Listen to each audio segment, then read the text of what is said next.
Hello everyone, I am Lim Ternal. My name is Hu Jian.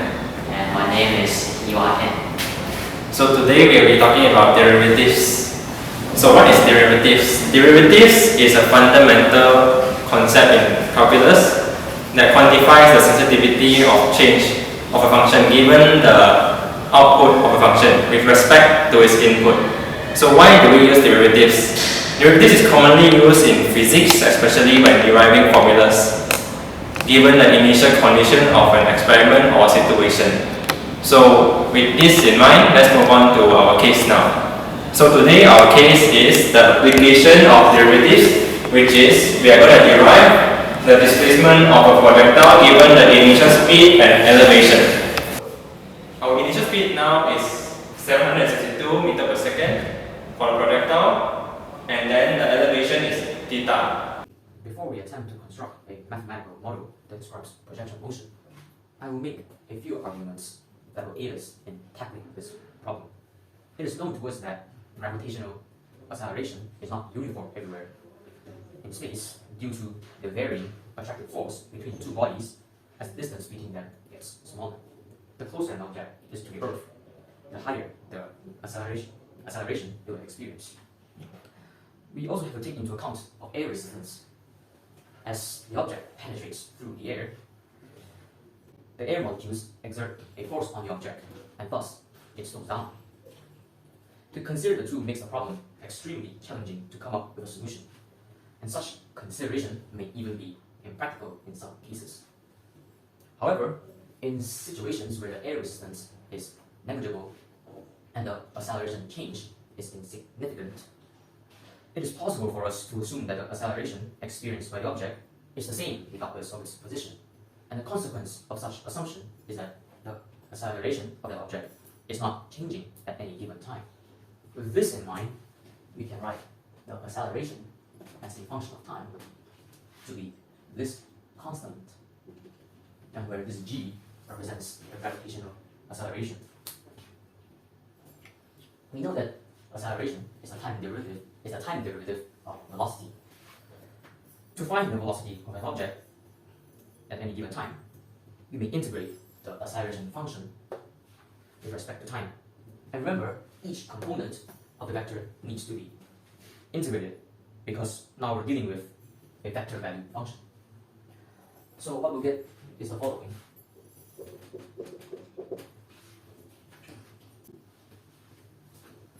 Where c is an arbitrary constant. Using some logical deduction, we can figure out what c represents. Upon substituting t equals to 0, it becomes obvious that c then must represent the initial velocity. So, to make this equation more insightful, I may replace the symbol as v0, so it may be understood as the initial velocity. It is pleasing to see the x component of the velocity does not change over time, and the y component really wants to flip from this side to this side.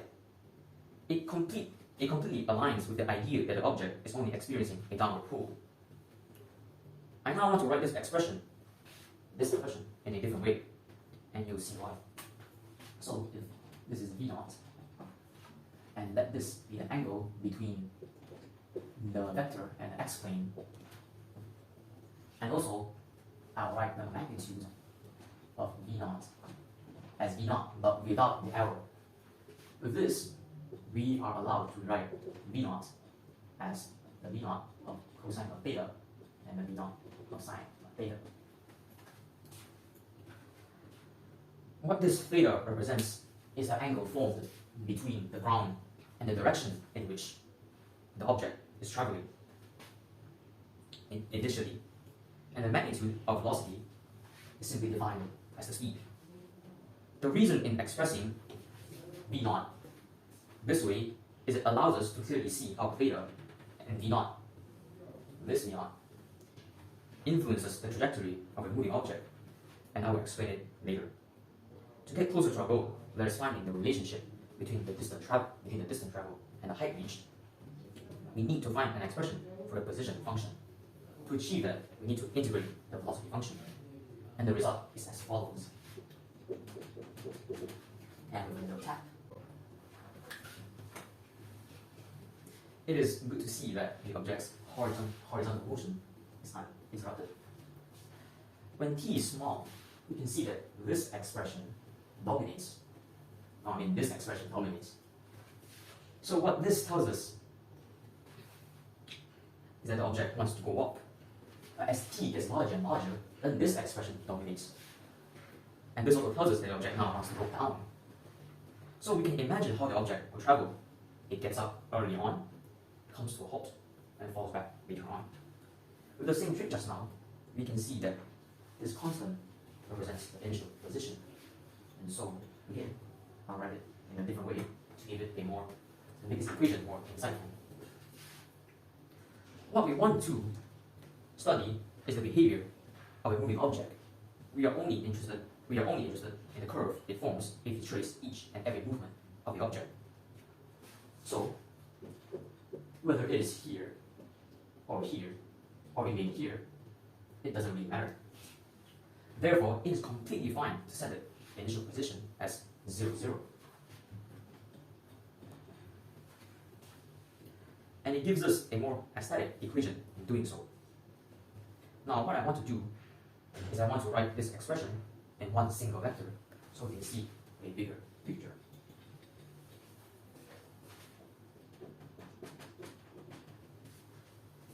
And a magic tab. We are almost there. What we did was successfully describe an object's position in the x and y axis in terms of time. But remember, what we want is a description of the relationship between the distance traveled and the height reached. What we can do now is form parametric equations and manipulate them. I have returned this clean blackboard. Now, since this expression is related with the distance traveled, then we may write x is equal to v naught cosine of theta. And x basically represents the distance traveled. Similarly, this represents the height reached. So we may write y equal to negative 1 over 2gt squared plus v naught sine of theta. With some basic algebraic manipulation and trigonometric identities, we can show that y is equal to negative 1 over 2 negative g over 2 v naught squared cos square of theta x squared plus x times the tangent of theta. Let me check. Yes, it is correct.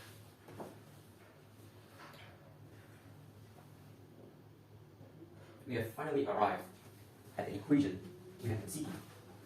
From the equation, it tells us that a projectile moves in a parabolic manner because it is a quadratic. And it is completely consistent with what we see in real life.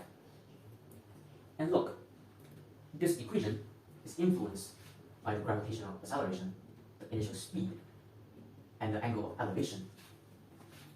If I had not tried to express v naught this way, then it wouldn't be so clear in how we derive this expression. So we have done it. With a little help of calculus and some assumptions, we are able to describe projectile motion starting from scratch. Before I end this, I have two tasks for you. I want you to use this equation I provided to you to find the expression for the distance traveled before it hits the ground.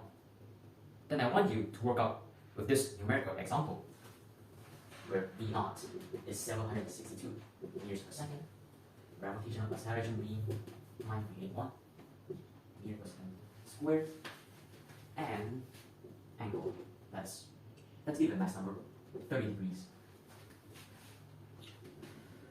The second task for you is to find the angle of elevation such that it travels to the furthest distance. I would expect an answer from you. Thank you. Okay, in conclusion, calculus can describe a lot of behavior in our daily life. This can explain complex phenomena using easy way. Also, calculus not only can apply in classical mechanics, also can be utilized on quantum mechanics, electromagnetism, and many more. Calculus can be utilized to provide rigorous mathematical framework to to describe moving objects in a precise way.